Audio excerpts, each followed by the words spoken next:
My name is Connor, a 68-year-old retired accountant and father to Amanda, my 32-year-old daughter.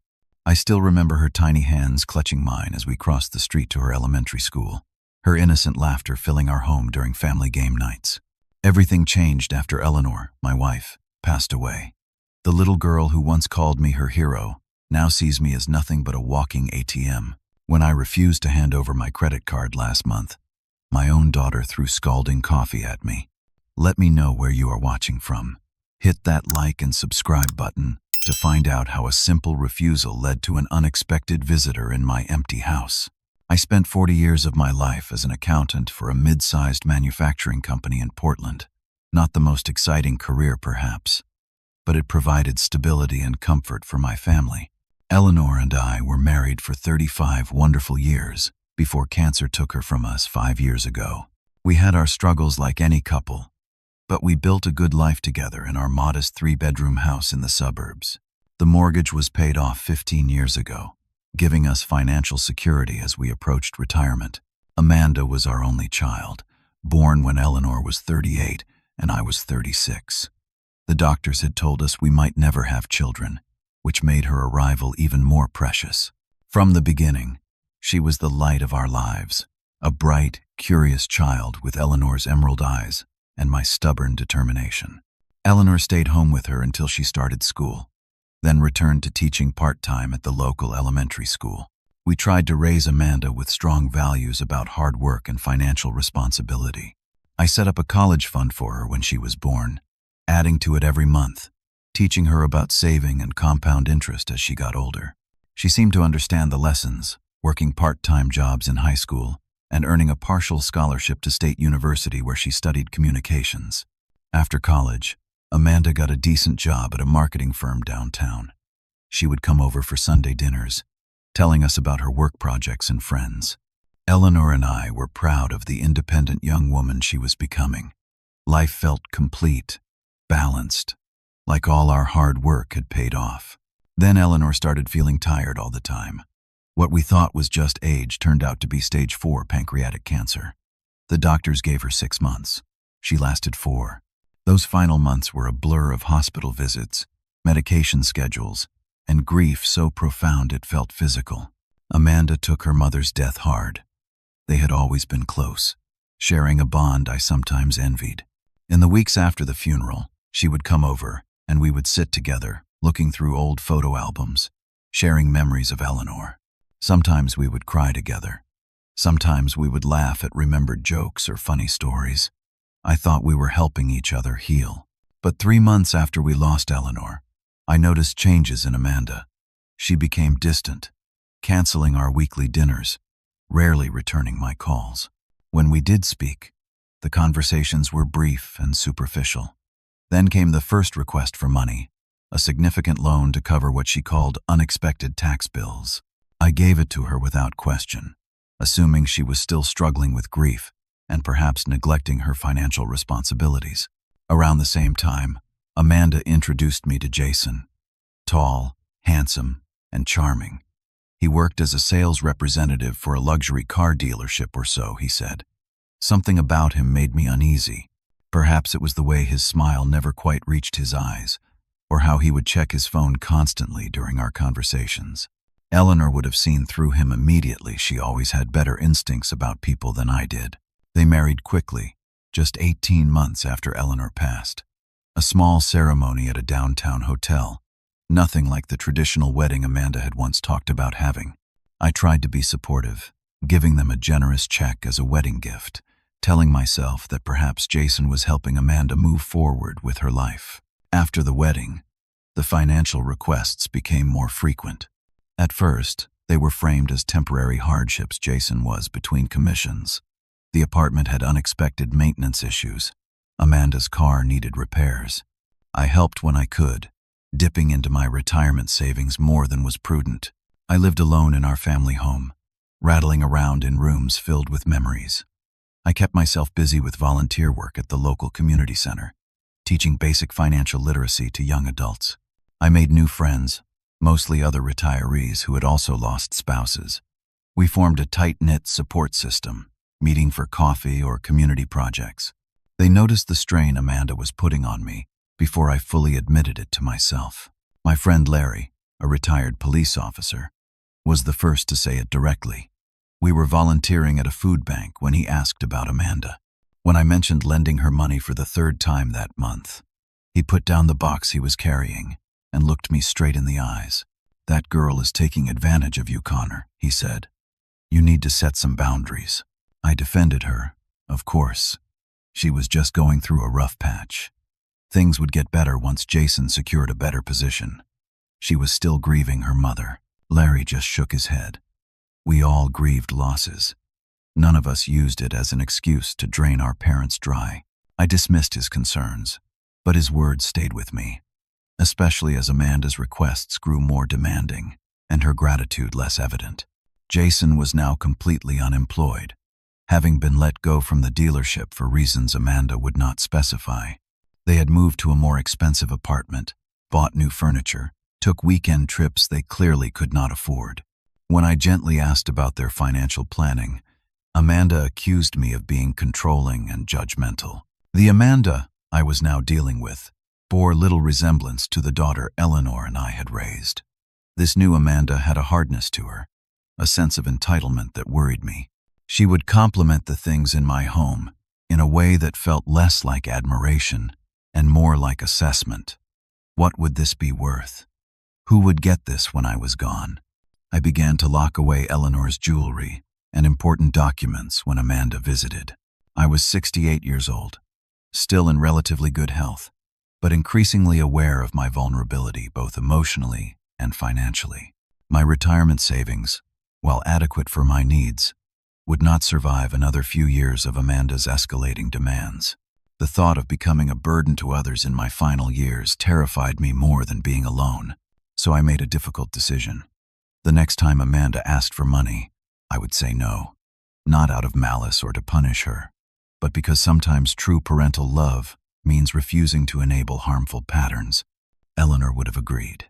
She had always been the stronger one when it came to setting boundaries with our daughter. I just never imagined that my refusal would lead to a scalding cup of coffee and the end of life as I knew it.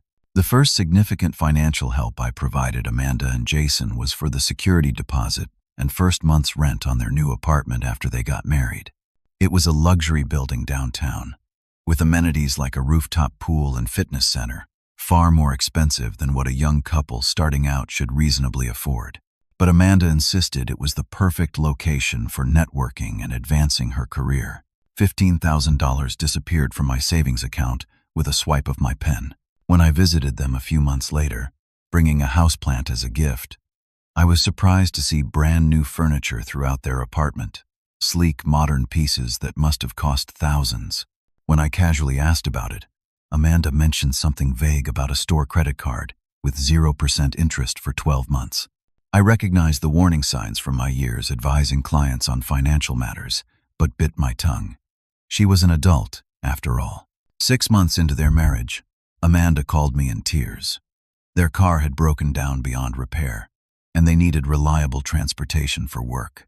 Could I help with the down payment on a new one? I suggested looking at certified used vehicles, which would depreciate less rapidly. Amanda agreed on the phone, but when I met them at the dealership, a different story emerged. Jason had already selected a brand new luxury SUV, far beyond their budget. "I want Amanda to be safe on the road," he said, his arm around her shoulders. "And we need something reliable for when we start a family." The manipulation was obvious, playing on my love for my daughter and my hopes for grandchildren. Still, I relented, co-signing the loan and providing $10,000 for the down payment. Jason assured me they would make all the payments on time.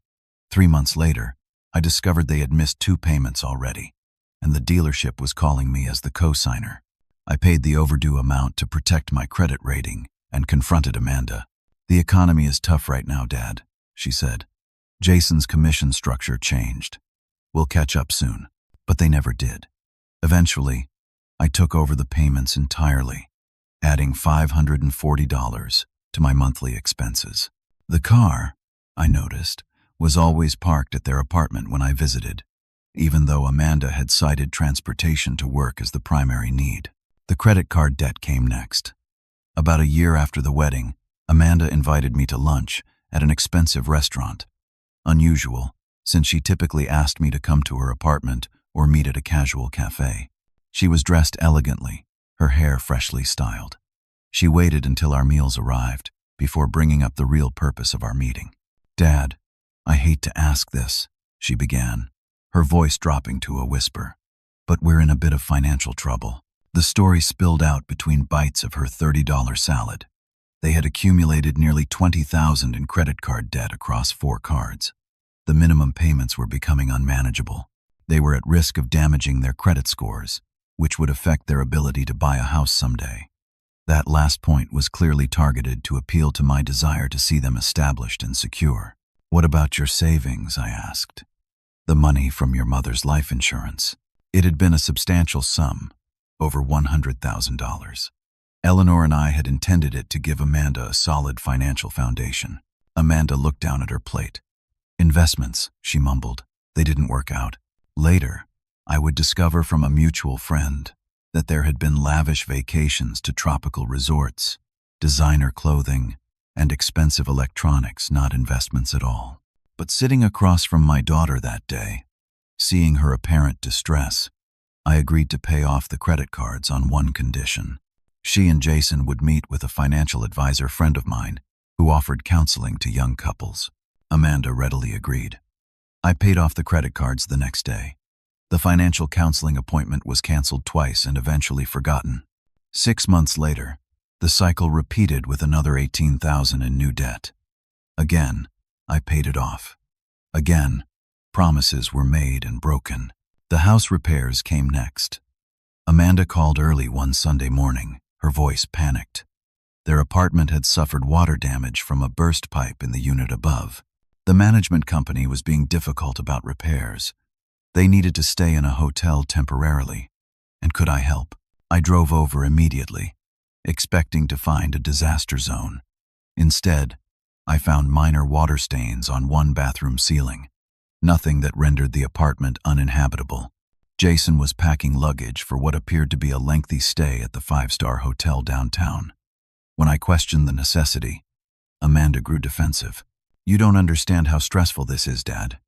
We can't live like this. There might be mold." I offered to have a contractor friend look at it the next day. Amanda refused, saying they had already booked the hotel. I ended up providing $2,000 for their 2-week stay, during which time the management company applied a fresh coat of paint to the bathroom ceiling, a repair that took approximately 2 hours. After each of these financial interventions, I tried to engage Amanda in conversations about money management.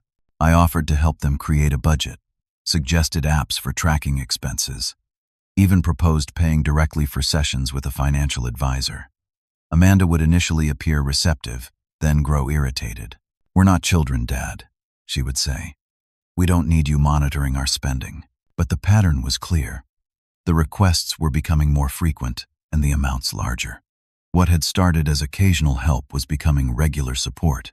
I was effectively subsidizing a lifestyle far beyond what Amanda and Jason earned, at the expense of my own financial security. My growing concern led me to do something I'm not proud of. While Amanda was in the bathroom during one of her visits, I glanced at her phone when a notification appeared. It was a text from Jason. Did the old man open his wallet yet? That moment crystallized everything for me. I was not helping my daughter through temporary hardship. I was being systematically manipulated. The realization broke my heart but also strengthened my resolve. I needed to stop enabling behavior that was ultimately harmful to Amanda's own development and independence. Around this time, I also began noticing signs that Jason might have a gambling problem. Cryptic phone conversations that ended abruptly when I entered the room. Unexplained absences during family events. References to friends winning big at casinos.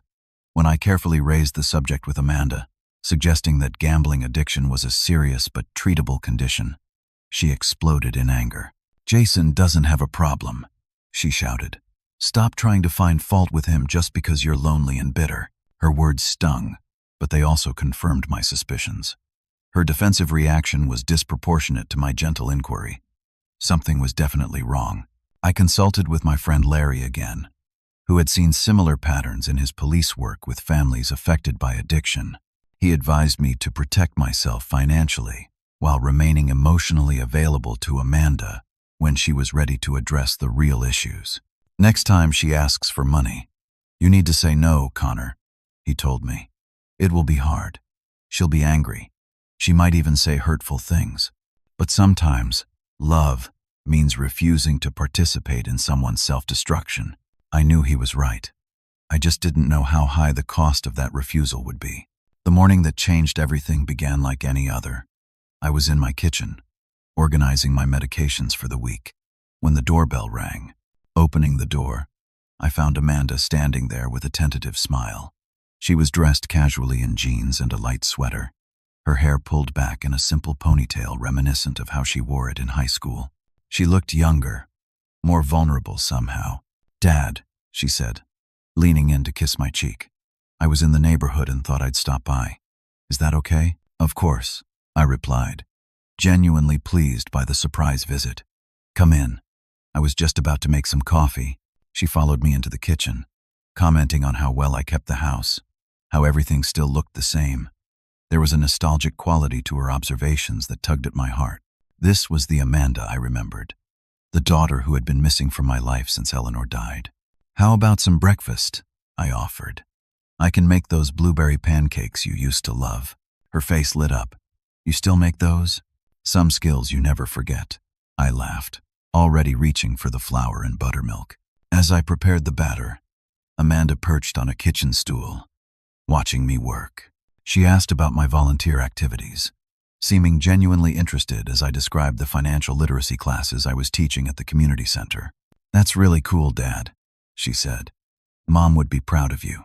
"I think she'd be proud of both of us," I replied, pouring batter onto the hot griddle. Eleanor had always believed in community service, in using whatever skills you had to help others. We ate breakfast together at the kitchen table, the morning sunlight streaming through the windows Eleanor had insisted on enlarging during our renovation 15 years earlier.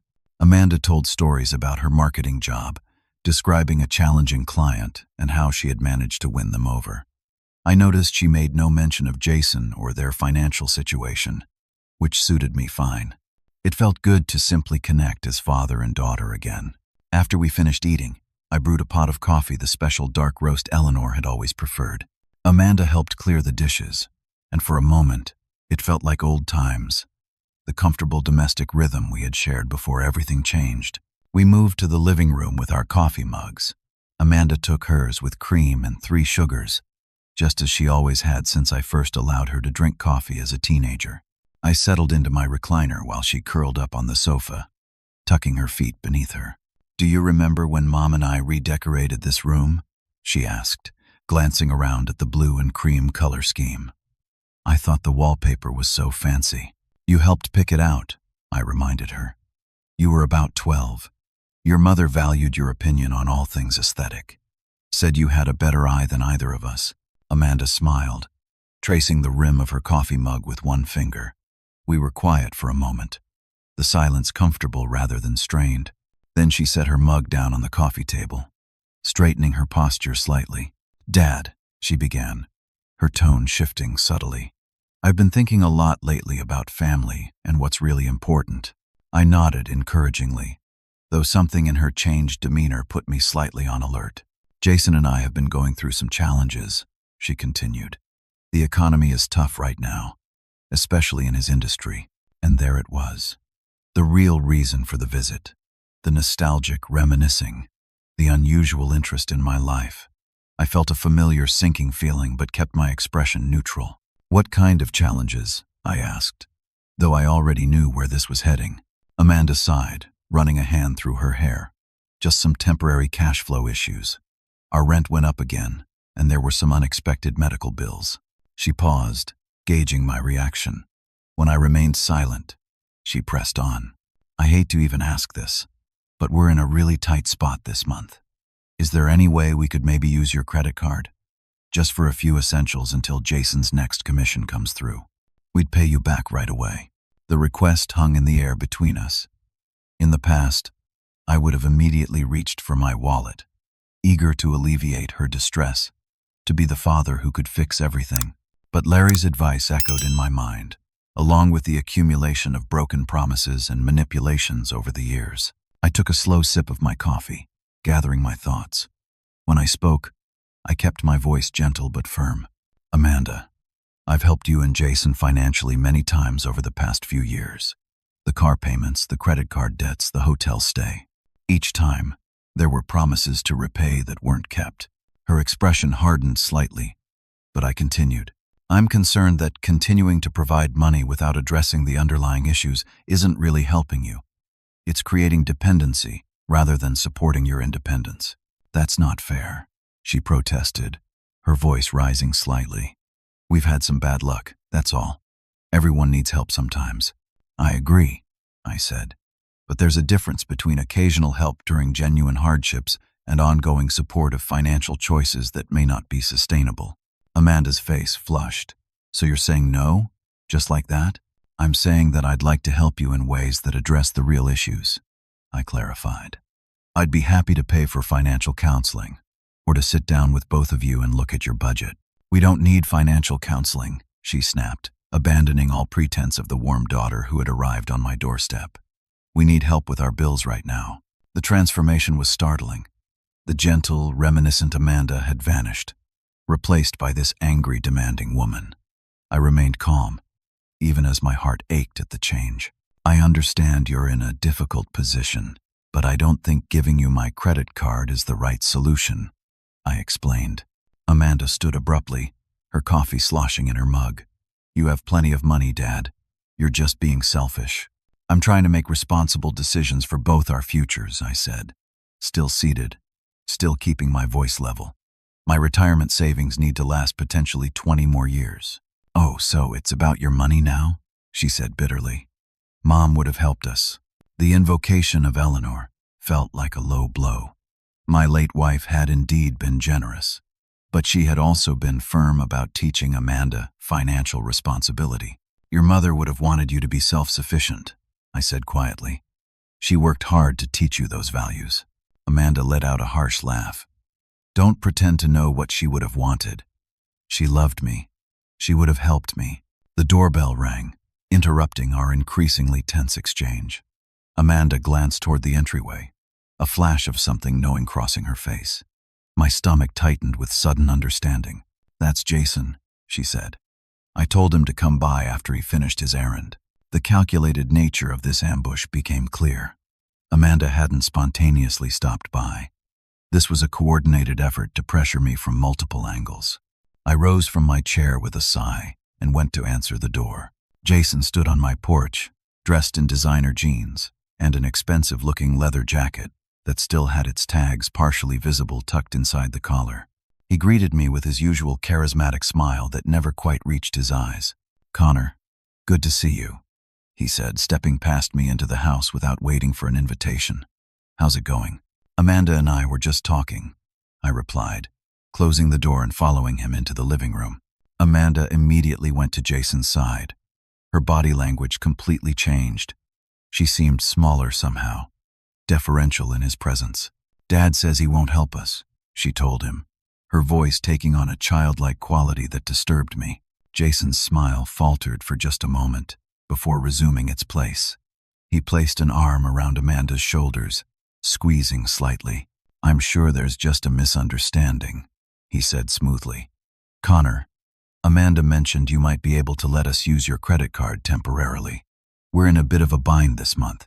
I repeated what I had told Amanda, offering alternatives to simply handing over my credit card. Jason listened with a tightening jaw, his eyes growing colder by the second. With all due respect, he said, though his tone conveyed none. We don't need financial advice from someone from your generation. The economy is completely different now. I'm well aware of current economic conditions, I replied. I volunteer teaching financial literacy and stay informed on these matters. Jason scoffed. Then you should understand why we need help. Unless you want your daughter to be evicted? I felt my own anger rising now, but kept it in check. The manipulation was becoming more overt, more aggressive. I don't want that at all, I said. But I also don't believe that's the only alternative. There are always options beyond spending money you don't have. Jason stepped closer to me, using his height advantage in a subtly threatening manner. Look, Connor, we didn't want to have to say this, but Amanda is on the list for your house in your will, right? Consider this an advance on her inheritance. You don't need all this space anyway. The naked greed in his statement shocked me into momentary silence. Amanda at least had the grace to look uncomfortable, though she didn't contradict him. That's not how inheritance works, I finally said. And my financial planning is my own business. The tension in the room was palpable now. 3 people locked in a power struggle none of us had openly acknowledged until this moment. I realized with sudden clarity that this was a turning point. Whatever happened next would permanently alter my relationship with my daughter. I'm sorry, but my answer is still no, I said firmly. I love you, Amanda, and I want to help in constructive ways, but I won't enable financial patterns that aren't sustainable. And with those words, I sealed my fate. The moment the words left my mouth, I saw something change in Amanda's eyes. The last traces of the daughter I knew vanished, replaced by a cold fury that transformed her face into that of a stranger. Fine, she hissed, stalking back to the coffee table and grabbing her mug. If that's how you want it. Jason stood with his arms crossed, watching the scene unfold with an expression that shifted between annoyance and something that disturbingly resembled anticipation. Amanda, I said, reaching toward her. Please understand, this isn't about not wanting to help you. It's about finding the right kind of help. She whirled around, her face contorted with rage. Give me your credit card right now, or we're done. I mean it, Dad. Done.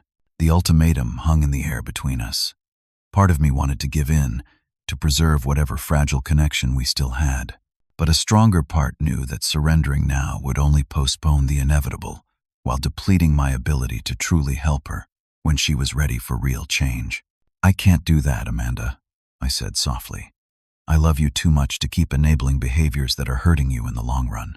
She stared at me for one long moment, her chest rising and falling rapidly with each breath. Then she screamed words I never thought I'd hear from my child's lips. Give me the money, or get out. I blinked in confusion. Get out? This was my home. But before I could point this out, Amanda raised her arm and threw the contents of her coffee mug directly at me. Time seemed to slow as the dark liquid arced through the air. I had just enough presence of mind to partially turn away, but not enough to avoid it completely. The scalding coffee hit my right side, soaking through my shirt and onto my skin. The pain was immediate and intense, a burning sensation across my chest, shoulder, and upper arm. I gasped, more from shock than pain at first, though the pain quickly followed. Coffee dripped from my sleeve onto Eleanor's carefully selected area rug. Such an absurd detail to notice in that moment. But trauma does strange things to perception. Jason made no move to intervene. Instead, he let out a short, sharp laugh, quickly disguised as a cough when I looked in his direction. The sound crystallized everything for me. This was entertainment for him. My pain, my broken relationship with my daughter, was a source of amusement.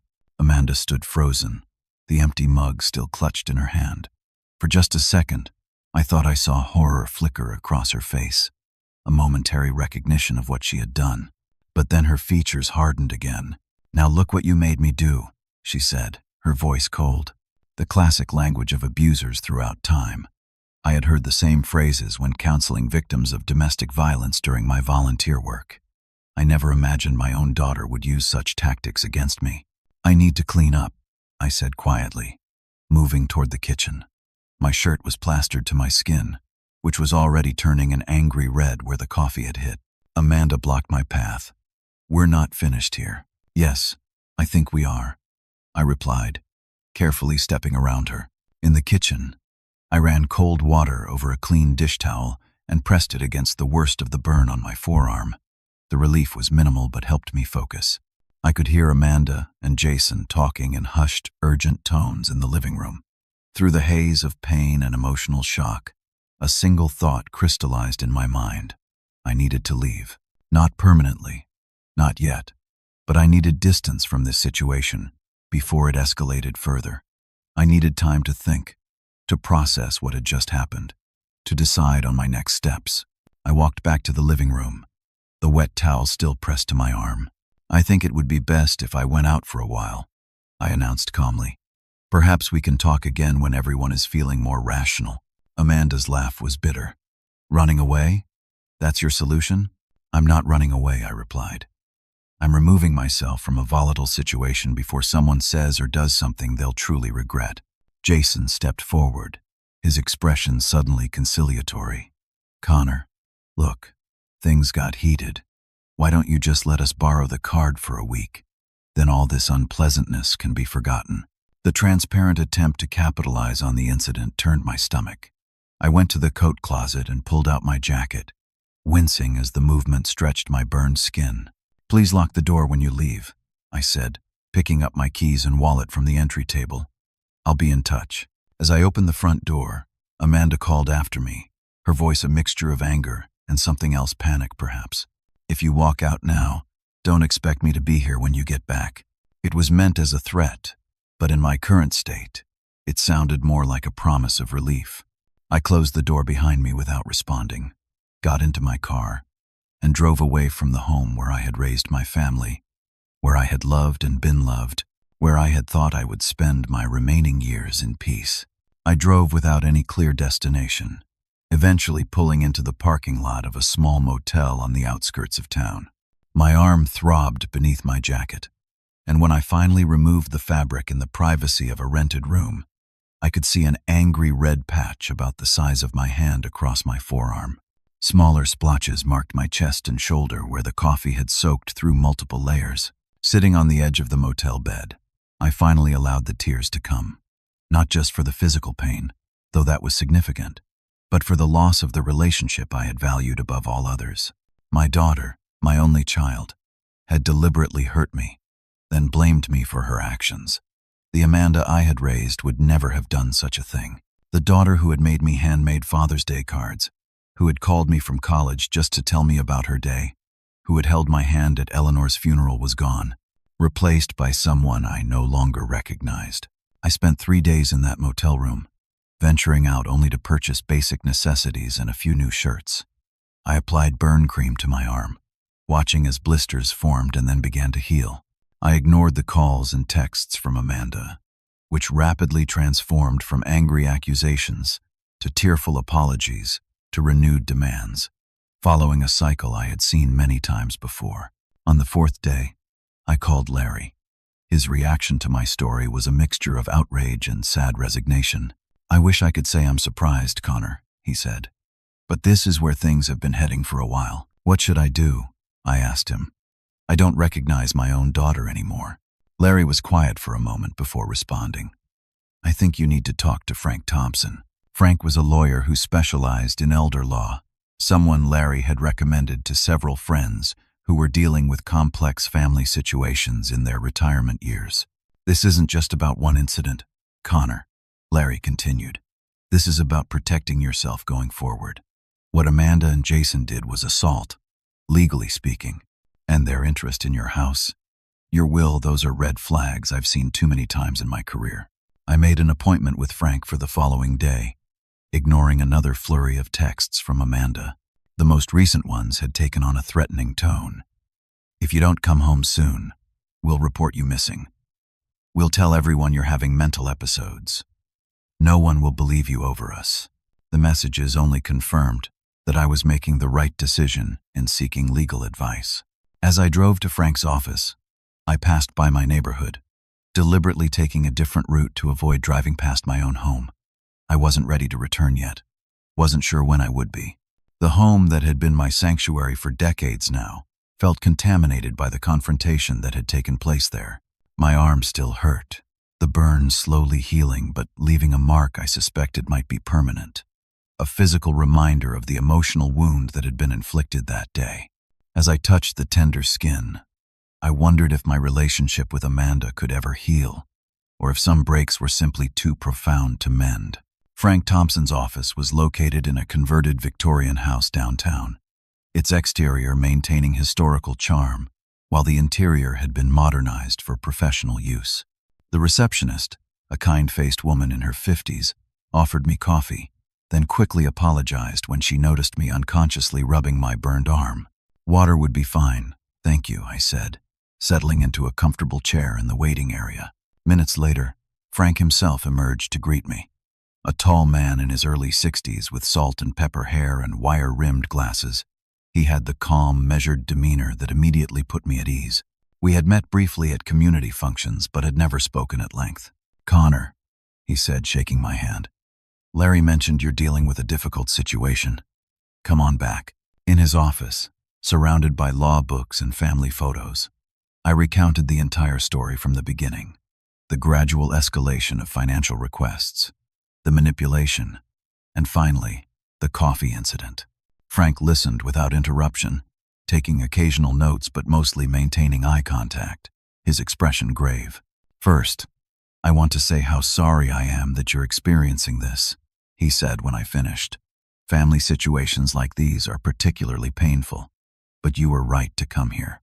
What you're describing goes beyond normal family conflict." "What exactly do you mean?" I asked. Frank leaned forward, his hands clasped on the desk. "Based on what you've told me, there are several concerning elements. The assault with the hot coffee is obviously one, but the pattern of financial exploitation is equally troubling, as are the attempts to access your home equity and your estate planning." "Is it really exploitation?" I asked, still reluctant to label my daughter's behavior in such terms. "She's my child. I want to help her." Frank's expression was kind, but firm. "Connor, exploitation doesn't require that the person be a stranger. In fact, most financial exploitation of older adults is perpetrated by family members. The key elements are manipulation, pressure, creating dependency, and attempting to isolate you from others who might offer contrary advice." The clinical description matched Amanda and Jason's behavior with uncomfortable precision. "So what do?" I asked.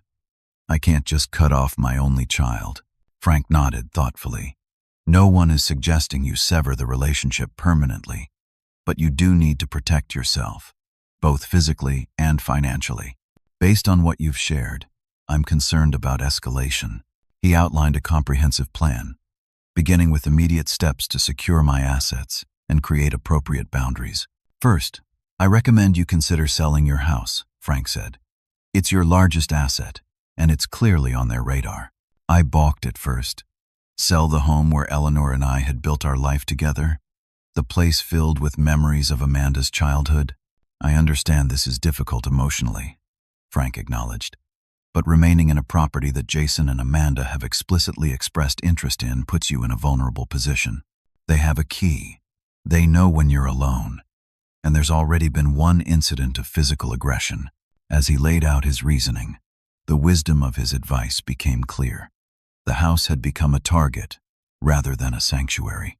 Moreover, it was larger than I needed as a single person, requiring maintenance that would become increasingly difficult as I aged. Frank also recommended creating a revocable trust for most of my assets, updating my will, and establishing powers of attorney for healthcare and finances that named trusted friends rather than Amanda. "The goal isn't to disinherit Amanda," he explained. "It's to ensure your assets are protected during your lifetime, and that any inheritance occurs in a structured way that benefits her without enabling destructive patterns." We discussed specific options, a trust that would provide regular small distributions rather than lump sums, provisions for paying educational expenses directly, requirements for addiction counseling if evidence of gambling or substance abuse emerged. By the end of our 2-hour consultation, I had a clear action plan. Frank would draw up the necessary legal documents while I worked with a realtor to list my house. I would rent a small apartment in a secure building, preferably one with on-site management. I would consolidate and simplify my financial accounts, making them easier to monitor for suspicious activity. The next day, I met with Sarah Jenkins, a realtor recommended by Frank who specialized in helping seniors transition to new living arrangements. She visited the motel where I was staying, bringing comforting homemade cookies along with market analyses and listing recommendations. "The good news is that your neighborhood has appreciated significantly," Sarah explained. "With minimal updates, we should be able to list at a very attractive price and expect multiple offers." She recommended a quick sale strategy, professional staging, an intensive weekend of open houses, and a deadline for offer review.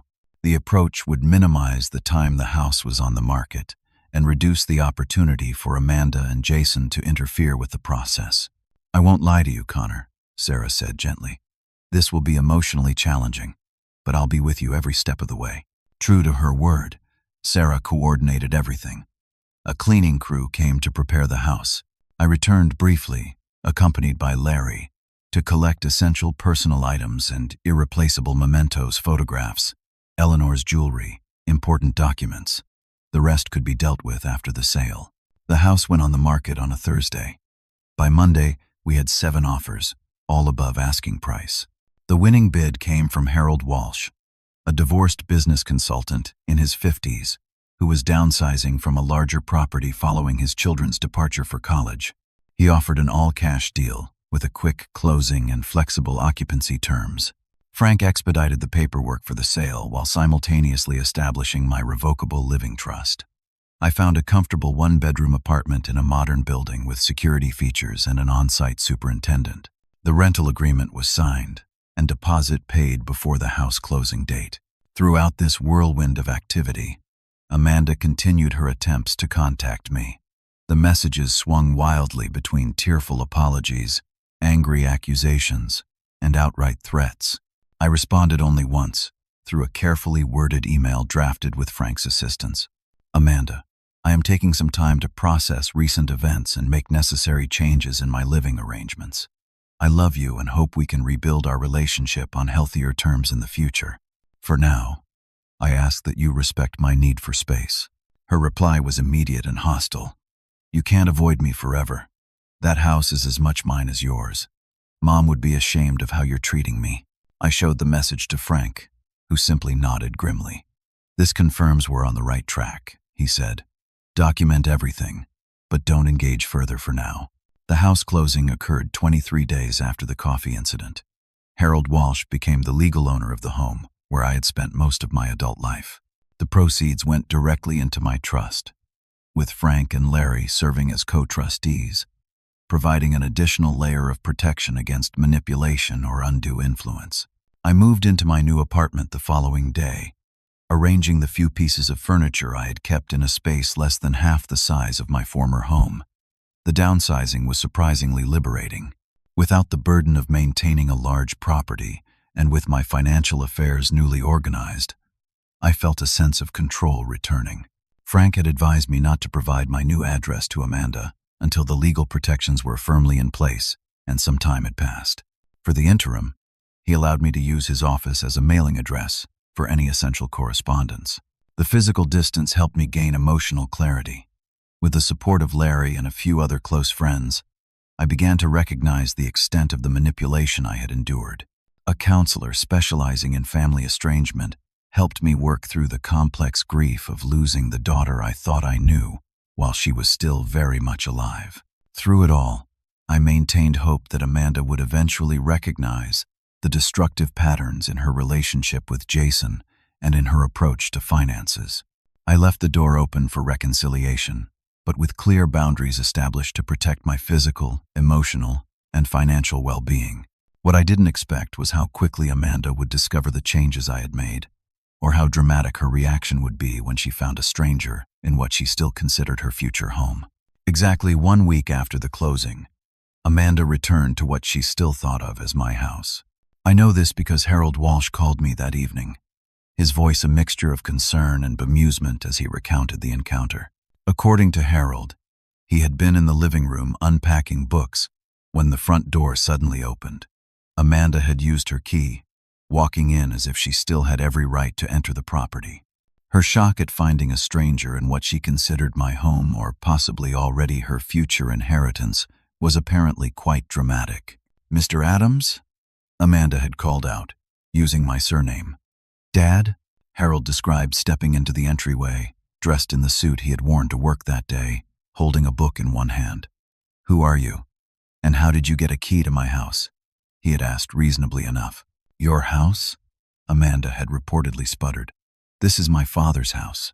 Who are you, and what are you doing here?" "Harold," a naturally calm and straightforward person, had simply stated the facts. I purchased this house from Connor Adams last week. The sale has closed, and I am the legal owner. May I ask again who you are and why you have a key? Amanda had demanded proof, which Harold provided in the form of the closing documents he fortunately had on hand in his briefcase. He showed her the deed transfer, the signatures, the official recording from the county. This cannot be legal, Amanda had insisted. My father would never sell this house without telling me. He must have been coerced. I'm calling the police. Harold had calmly handed her his phone. Please do. I have all the legal documentation showing I purchased this property in good faith from the legitimate owner. I'd be happy to share that with the authorities. Amanda apparently didn't take him up on the offer to call police, perhaps realizing the futility of such an action against properly executed legal documents. Instead, she had demanded my contact information, which Harold correctly refused to provide. Your father indicated he would be in touch when he was ready, Harold told her. I promised him I would respect his privacy in our purchase agreement. This is my childhood home, Amanda had argued, her tactics shifting from legal threats to emotional appeals. There are precious family memories here. How could you just buy it out from under us? I understand this must be difficult, Harold had responded. But this was a standard real estate transaction. Your father listed the property. I made an offer, and he accepted. Everything was done properly through licensed real estate agents and attorneys. Amanda had then tried a different approach, asking if she could at least collect some personal items she claimed were still in the house. Harold, now suspicious, denied this request. The house was empty of personal belongings when I took possession, he told her. If you believe there are still items belonging to you, I suggest you contact your father through whatever means you previously used to communicate. The encounter had ended with Amanda storming out, threatening vague legal action against both Harold and me. Harold had immediately changed the locks as a precaution, a step I had actually suggested during our closing conversations when I mentioned my daughter still had a key. I apologized profusely for the confrontation he had endured, but Harold was understanding. Family conflicts happen, he said philosophically. I'm just glad I was here when she arrived rather than having her discover an empty house and perhaps damage something out of anger. After speaking with Harold, I immediately contacted Frank to inform him of the development. Frank wasn't surprised. This is actually following a predictable pattern, he explained. When financial exploiters realize their access has been cut off, there's often an escalation of attempts to regain control. Amanda's surprise visit was likely motivated by a need for more money, and finding the house sold represents a significant loss of anticipated future assets. Will she try to challenge the sale legally? I asked. She can try, Frank replied, but she has no grounds. You were legally competent when you sold the property. All proper procedures were followed, and there's no evidence of coercion or undue influence in the sale itself. In fact, we have significant evidence of attempted undue influence on her part, which would undermine any case she might try to build. Still, Frank advised me to be prepared for Amanda to escalate her attempts to contact me. She would likely use mutual acquaintances, potentially make claims about my mental capacity, or even attempt to file missing persons reports despite having received communication from me. True to Frank's prediction, the messages began arriving within hours. First from Amanda, directly. How could you sell our family home without even telling me? Where are you? What have you done with Mom's things? Then from Jason, attempting a more reasonable tone. Connor, we're concerned about these rash decisions you're making. Amanda is devastated about the house. Can we meet to discuss what's happening? Next came calls from peripheral acquaintances, people I hadn't spoken with in months or even years, suddenly reaching out to check on me. I recognized the pattern Frank had warned about Amanda attempting to use social connections to locate me or build a narrative about my supposed cognitive decline.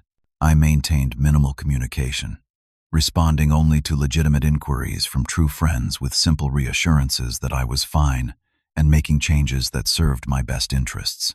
To Amanda, I sent one brief email. The house has been sold. Your mother's personal items and family heirlooms are safely stored. I am well and making necessary changes in my life. I will contact you when I'm ready to talk further. Her response was a barrage of accusations. I was having a breakdown. I was being influenced by unspecified others. I was punishing her for a single mistake. I was betraying her mother's memory by selling the house where we had raised her. I did not respond to these messages, following Frank's advice to maintain distance until the emotional intensity subsided. But each accusation stung. Each manipulation tactic revealed how deeply entrenched the unhealthy patterns had become. This wasn't just about money anymore. It was about control, about Amanda's sense of entitlement to my resources and property, about her inability to see me as a person with my own needs and rights, rather than simply a provider. 2 days after her confrontation with Harold, Amanda somehow obtained my new cell phone number, perhaps from one of the mutual acquaintances she had contacted. The call came at nearly midnight, waking me from sleep. "How could you do this to me?" she demanded, her words slightly slurred.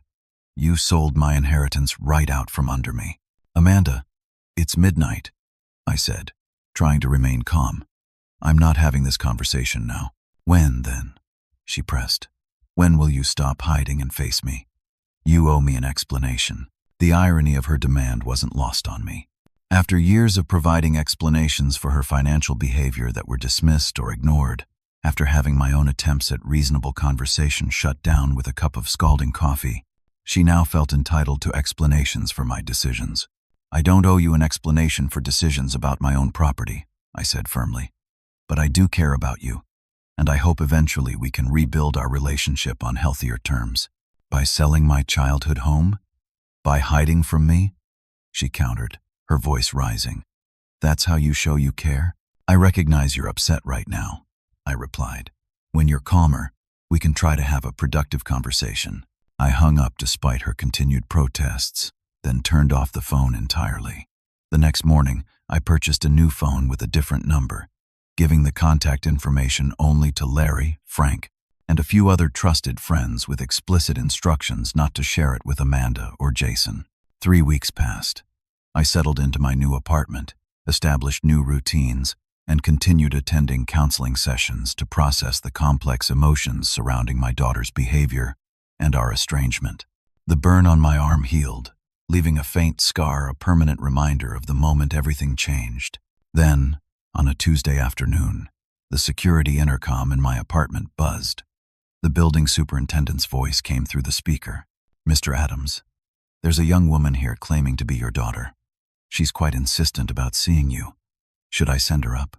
I felt a surge of conflicting emotions, relief that she had apparently come alone, without Jason, anxiety about what this confrontation might bring, a stubborn hope that perhaps she was ready for an honest conversation. "Did she give her name?" I asked, though I already knew the answer. "Amanda Adams," the super confirmed. I took a deep breath. "I'll come down to the lobby," I decided.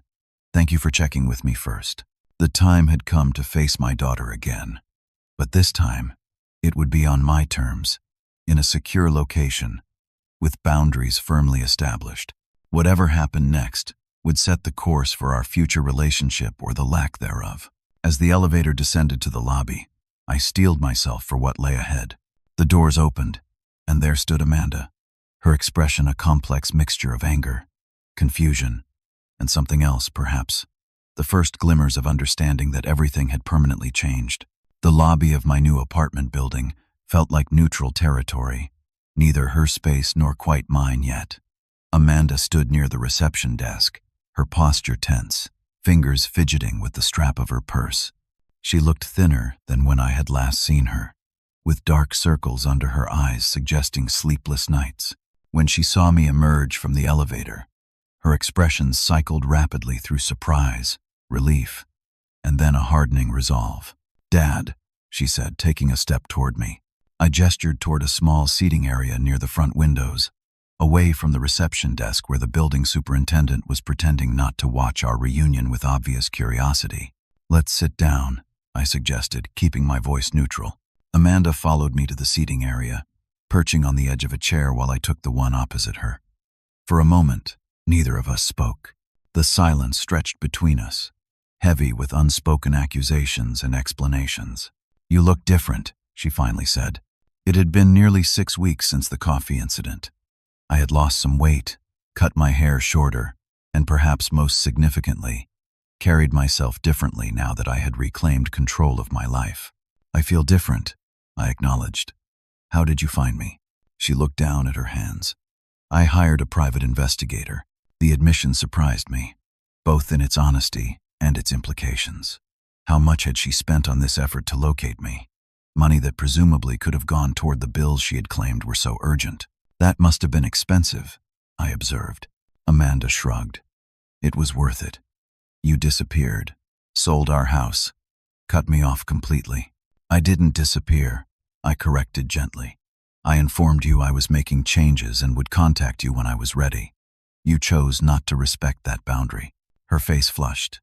You call completely upending your life and selling our family home without a word to me respecting boundaries.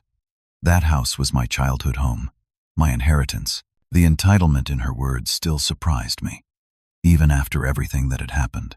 It was my house, Amanda, I said firmly. Paid for with my work, maintained with my labor and resources. Not an inheritance to be anticipated or claimed before my death. She blinked rapidly, perhaps fighting back tears or simply processing my unexpected directness. Why are you doing this? She asked, her voice smaller now. Is this all because of one mistake? I was upset that day. I never meant to hurt you. I considered how to respond. The burn on my arm had healed into a faint scar, visible below the sleeve of my shirt. I touched it unconsciously, a physical reminder of how our relationship had changed. This isn't about one incident, I said carefully. It's about a pattern that had become harmful to both of us. The coffee was simply the moment that made me realize how unhealthy things had become. Amanda leaned forward. Dad, I'm sorry about what happened. Truly. I was stressed about money, and when you refused to help, I just snapped. It won't happen again. The apology sounded rehearsed, focusing entirely on the single incident rather than the years of manipulation and escalating financial demands. Even now, she wasn't acknowledging the fuller picture. I appreciate your apology, I said, but there's more to address than just that day. For years, you and Jason have treated me as a financial resource rather than a person with my own needs and boundaries. That's not fair, she protested. We've had some bad luck. The economy is tough right now. We needed help, and your family. That's what family does. I shook my head. There's a difference between occasional help during genuine hardships and the pattern we established. I enabled behavior that wasn't healthy for either of us, and I take responsibility for my part in that. My acceptance of partial responsibility seemed to confuse her. She had clearly come prepared for either abject apology on my part or stubborn resistance, not this calm acknowledgement of a shared dysfunctional pattern. So what now? She asked. Are you punishing me by selling the house? By moving to this place? I looked around at the lobby of my new building, with its modern furnishings and security features. It was smaller than my old home, yes, but it was also safer, more manageable, and free from painful memories of recent conflicts. This isn't punishment, Amanda. It's me making changes to create a healthier life for myself. The house was too large for one person, required too much maintenance, and had become associated with conflict rather than comfort. What about Mom's things? She demanded. Her jewelry, the photo albums? They're safe, I assured her. I've kept everything with sentimental or family value. When we're both ready, we can go through those items together. Amanda's eyes narrowed suspiciously. And the money from the house? What did you do with that? I had anticipated this question, of course. Frank had prepared me for it. That's not something I'm going to discuss in detail, I replied calmly. My financial planning is my business. I can tell you that I've arranged my affairs to ensure my security for the rest of my life, while still providing for you in appropriate ways in the future. She scoffed. So you don't trust me? After one mistake. Trust is earned, Amanda, I said gently. Over the past few years, there have been multiple promises broken, particularly around money. Rebuilding trust will take time. She was quiet for a long moment, staring out the lobby windows at the street beyond. When she turned back to me, her expression had shifted subtly. Jason and I are separating, she said abruptly. The news surprised me, though perhaps it shouldn't have. Without my financial support, The stresses in their relationship would naturally intensify. "I'm sorry to hear that," I said, meaning it despite my misgivings about Jason. "Are you okay?" She gave a short, humorless laugh. "Not really. I found out he's been gambling online. That's where a lot of our money went. Where your money went, I guess." The confirmation of my suspicions brought no satisfaction. I had seen the signs of Jason's gambling problem long before, had even tried to broach the subject with Amanda, only to be angrily rebuffed. "That must be difficult to deal with," I offered. She nodded, a single tear finally escaping down her cheek. "I've been such an idiot. About everything." It was the first genuine moment in our conversation, the first crack in the wall of denial and entitlement she had built. I resisted the urge to immediately comfort her, to fall back into the rescuing pattern that had defined our relationship for too long. "Recognizing unhealthy patterns is the first step toward changing them," I said instead. "I've been seeing a counselor who specializes in family relationships. It's been very helpful for me." Amanda wiped her tear away quickly, as if embarrassed by this show of vulnerability. "Always the practical one, aren't you, Dad?" I smiled slightly. I try to find solutions rather than dwell on problems. It's both my strength and my weakness. We sat in silence again, but it felt different now, less hostile, more contemplative. Finally, Amanda spoke again. "So what happens now? Between us, I mean." It was the question I had been asking myself for weeks, working through with my counselor, discussing with Larry during our regular coffee meetings. What did a healthy relationship with my adult daughter look like after all that had transpired? "I think we start small," I said. "Regular communication, but with clear boundaries. No financial support for now, but I'd be happy to help you find resources for financial counseling or other forms of assistance." She nodded slowly. "And Jason? Your relationship with Jason is your decision," I said carefully. "But my boundaries around financial matters will remain the same regardless of whether you're together or separate." Amanda looked down at her hands again. "I think I need some help. Not money, but I don't know how to fix this mess I've made of my life." It was perhaps the most honest thing she had said to me in years. Not a manipulation, not a bid for sympathy that would lead to a financial request, but a genuine admission of being lost. "Asking for the right kind of help takes courage," I told her. "I'm proud of you for that." She looked up, surprised. "You're proud of me? After everything?" I smiled gently. "You're my daughter, Amanda. I've never stopped loving you, even when I needed to create distance. I've always wanted what's best for you, even when we disagreed about what that meant." For the first time in our conversation, Amanda's defensive posture relaxed slightly. Her shoulders dropped, and she leaned back in her chair. "I miss Mom," she said suddenly. "She would have known how to handle all of this better than I have." "I miss her too. Every day," I admitted. "But I don't think she would have had easy answers either. What I do know is that she would have wanted both of us to be healthy and whole, even if that meant difficult changes." Amanda nodded, wiping away another tear. "She was always big on facing reality, wasn't she? No sugarcoating, one of her many strengths," I agreed, "and something I hope we can both honor going forward." As our conversation drew to a close, we established some tentative next steps: weekly phone calls, a monthly coffee meeting in a public place, clear understandings that financial topics were off limits for the foreseeable future. Amanda would look into gambling addiction support groups for families, recognizing that Jason's problem had affected her whether they remained together or not. We didn't embrace when she left. We weren't ready for that yet. But she did meet my eyes directly as she said goodbye, without the evasion or manipulation that had characterized so many of our interactions over the past few years. "Take care of yourself, Dad," she said, and for once, it sounded like she meant it.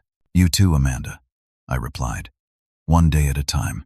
As I watched her walk away through the lobby doors, I felt a complex mixture of emotions: sadness for all that had been lost, for the innocence of our earlier relationship that could never be fully recovered, cautious hope that this might be the beginning of something healthier, pride in my own strength, in having held my boundaries despite the pain it caused, and a deep, abiding love that had never disappeared, even in our darkest moments. Back in my apartment, I looked around at my new life. Smaller, simpler, but wholly mine. On the wall hung a single photograph: Eleanor, Amanda, and me on a family vacation when Amanda was about 12. We were all laughing, our faces turned toward the Sunday. I had chosen this particular photo deliberately not to live in the past, but to remember that joy was possible, even as relationships evolved and changed. The past months had taught me lessons I never expected to learn in my late 60s. That sometimes the most loving action feels the least loving in the moment. That protecting yourself isn't selfish, but necessary. That enabling harmful behavior out of fear of conflict or loss ultimately serves no one. And perhaps most importantly, that it's never too late to establish healthy boundaries, even with those we love most deeply. I don't know what the future holds for Amanda and me. Rebuilding trust is a slow process, with setbacks likely along the way. But for the first time in years, I feel hopeful that we're moving towards something authentic rather than maintaining a facade that serves neither of us. The coffee incident changed everything, but perhaps it needed to. Sometimes it takes a moment of clarity, however painful, to illuminate the path forward. My arm bears a small scar from that day, but the internal wounds are healing, creating something stronger and more resilient in their place. What would you have done in my situation? Have you ever had to set difficult boundaries with someone you love? Share your thoughts in the comments below. If this story resonated with you, please hit that like button and subscribe for more reflections on family, aging, and the complex journey of parental love. Thank you for listening to my story. And remember, sometimes the most loving thing we can do is step back and allow others to face the consequences of their own choices.